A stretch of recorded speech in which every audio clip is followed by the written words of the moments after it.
Hello, my name is Ving Tumani, and I'm going to teach you a little bit about information security.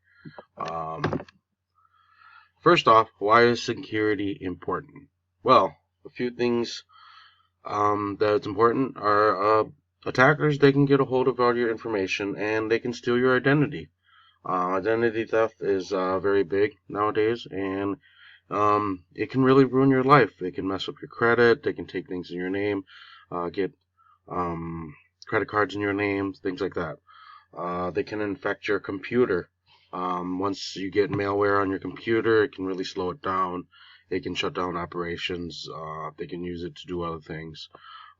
They can send harmful emails to all your contacts to ruin your life, or just to send them to spread malware also through the email if they get into your email account because they had your username or password. They can spread the malware by sending more email to your other friends and family. So that's another thing to watch out for. They can spread malware with your computer. They can use it as part of a botnet. So you can become not know that they're on there and they're using your computer to do other harmful things to steal other stuff from other people also. Spy on you and your family through your webcam or as a keylogger. They can do that also. So these are a few reasons why it's important. Um, First step, choosing a good password. This keeps people from getting into your accounts and stealing your information that way or things like that. Some rules to follow when choosing a good password is to use uppercase and lowercase letters. Using letters, numbers, and symbols. The longer, the better, because 20 or more characters, they say a lot of sites only want you to do 8 or more, but to have a good password, the longer, the better. So I recommend, using 20 or more characters. Do not use dictionary words. That's one of the ways they hack your system is they just keep feeding dictionary words in and using those to attack you to figure out your password. Do not use common names. That's another way they'll use a program that uses dictionary attack, and they just keep plugging in these dictionary words or common names in certain orders, uppercase, lowercase, and trying to figure out your password. Do not use special dates. Do not use any personal information. They know that people like to use this information. So if they have it on hand, your daughter's name, your animal's name, special dates, birthdays, wedding dates, things like that, you do not want to use in there because they can get that information easy and figure out your password. A big thing is use different passwords for each of your accounts. It'll take them a lot longer to figure out the password for 8, 9, 10 different accounts than if you just use the one password, because then they can get into every one of your accounts. So you want to be careful of that. Use a password generator if it is hard for you to think of one. These password generators make pretty complex passwords, so it is good to use that if you have a hard time thinking of a good password. So that'll help you out a lot. Password management tools is a tool that can make a password for you and it stores them. And then you can store all your passwords in that management tool, and have one password for that. So if you have one really good password for that management tool that stores all your passwords, then you don't have a hard time remembering your hard passwords. You can just remember that one password, get into your management tool, and then get the passwords for all your other passwords, for all your other accounts. Some common types of attacks. There's malware. There's malware that spreads. Worms and viruses. These spread through your computer. They spread from computer to computer. They spread and destroy the function of your computer. Some, like Trojans, malware that conceals. They hide rootkits, backdoors, keyloggers. They all hide in your system. You may not even know it's there until they're ready to execute what they have been programmed to do. Trojans hide until they're ready to unload their payload. Rootkits, backdoors are so they can get back into your computer if they need to use it or do something else to it. It opens up a door for them. Keylogger is so if you type on your computer, they can log everything that you do, and then they have a program to figure out like if you typed in this pattern of words or letters, they can figure out what you are typing in. Phrases or paragraphs or words or important information maybe you wanted to conceal, but they figured it out because you were typing it. Malware that profits, botnets, spyware, adware, scareware. These are all ways they can profit. Botnets use your computer as a group with a group of other computers. They have a backdoor into it, so they can use it to break into other accounts, bigger accounts, get more information, things like that, and it conceals the attacker from getting busted because they're using your computer, your address, and it's connected to you and not to them. So spyware is like they can spy on you through your webcam and take pictures of you and do things like that. Adware just pops up ads, things like that. That you do not, it can slow down your computer. It just does pop-ups or websites or whatnot.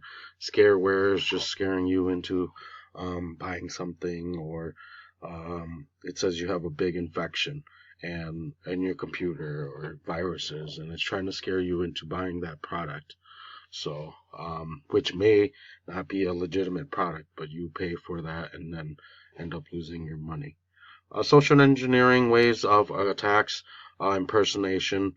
Someone tries to pretend to be someone else to get information. They make up something and you believe it, you're not sure, and then you give them the information. Phishing attacks are pretty common. They send out thousands of emails trying to get people to click on a certain page or website. It may look like AT&T needs some information from you, and it's links to a site that you click on, and it looks like AT&T's website and the login screen, but then you put in your username and password, and now the attacker has your information, and they can use it to go into your account, maybe set up a phone for them, or do whatever they need to be, lock you out. There's different types of phishing, farming, spear phishing, whaling, phishing. These phishing scams are all different. There's just different names for them, but they all kind of have the same purpose. Spear phishing is just directed towards you.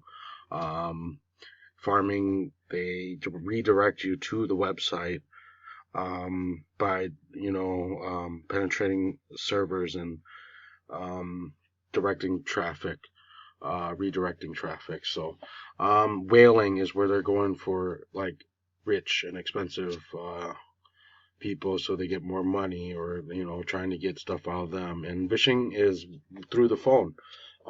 This happens a lot with IRS giving you a call saying you owe them money and you got to pay now. So they asking you for your information and things like that.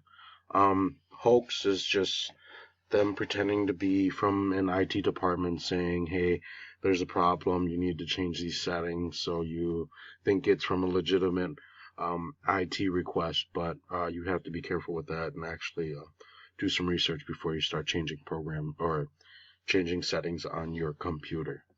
Social shoulder surfing is a big one. You want to make sure that no one's behind you when you are putting in your PIN for your credit card or debit card, so that they don't see you, because then they can get that information from that as well. And if they have a scanner on those swipers, then they can get your credit card information. They have your PIN number, and then they can steal your information. Then they can steal money from you. Identity theft, we talked about that earlier. That's a big one. They can, they can destroy your credit. They can pull stuff out in your name. They can file taxes in your name. They can do a lot of things, and that can really destroy your life. It can take a long time to get your life back in order. Password attacks, dictionary, we talked about that, brute force. They just keep installing different combinations of numbers, letters, and characters until they figure it out, and that's why having a long password is a big deal, because that can help block, help take longer for them to figure out your password. Web content filtering, you can change this, go through internet options, go to internet options, click on security. There are 4 different options. There's internet, local internet, trusted sites, and restricted sites. And then there's 3 different levels in each of those, low, medium, or high. You can pick whatever one you want, but the higher the better. Trusted sites are sites you can plug in. You can click on the sites button and install these sites that you are trusted, or restricted, that you can restrict certain sites that you do not want to be seen or not want to be pop up. Antivirus, it's good to research different types of antivirus. There are antivirus you pay for, the Norton, McAfee, WebRoot, Security Anywhere, Bitdefender Plus. There are free antivirus that work pretty much just as good as the other ones, so that's why it's good to do research. AVG, Sophos Home, Avira. So all you do is, when you figure out the one you want, download, install, run an initial scan, and then set up a regular scan also. And then your firewall, and if you have Windows Defender, that works pretty good too, but it's always good to have, it's better to have more security than not enough. So social media. This is a big thing nowadays. Everybody's got it.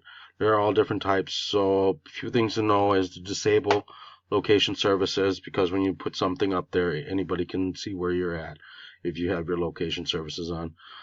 Do not put where you are or where you're going is a big thing. I mean, if you know the people that are on there, friends and family, it's okay. But if you do, and someone is planning on robbing your house, or they know you're gone and they get the idea, they can just they know how long you're going to be gone, and say you're in Florida, and they know you're not going to be home in an hour, so they can break into your house and steal some stuff.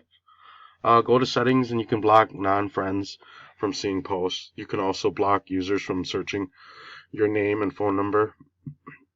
So, like, people you don't want seeing you on the social media sites, you can block them from, because a lot of people just type in a name and find your site and want to look at posts and stuff. So if they can get that, then they can find information about you and figure out passwords and things like that. And big thing is, only accept users as friends and family, so that you can reduce the potential of having an attacker. Password protected screen. It's good to protect your screen. You can right-click desktop, go to personalize, go to screensaver settings, change the screensaver type to something you like. Change the wait time to an amount you want. Check the box. On resume, display, check box on resume, display logon screen, and then test. Backups, there's external hard drive, thumb drive, online services, all 3 different ways to back up your system. You plug in your thumb drive or external hard drive, you click on the search bar, search backup. Click on backup and restore menu. Click setup backup, and then click the destination drive you would like to store your backup on. Locking your computer is another big thing. Creating a guest user account and an administrator account. Press that Windows button plus L, that locks your computer, or click start menu, then click the little padlock picture button. Keeps computers safe if stolen or lost, and if you leave it for a little bit. And finally, encrypting files. It's important so hackers can't read encrypted files. File encryption software is, you can download it and it'll encrypt all your files. You can encrypt a single document, or you can encrypt whole disk encryption. Hardware encryption, like special USBs, they come with a special program where once you try to connect it, it will not connect unless you have a password. Any data copied onto that USB will automatically encrypt, and USB is tamper-proof, so if you try to break it, it will keep them from breaking in.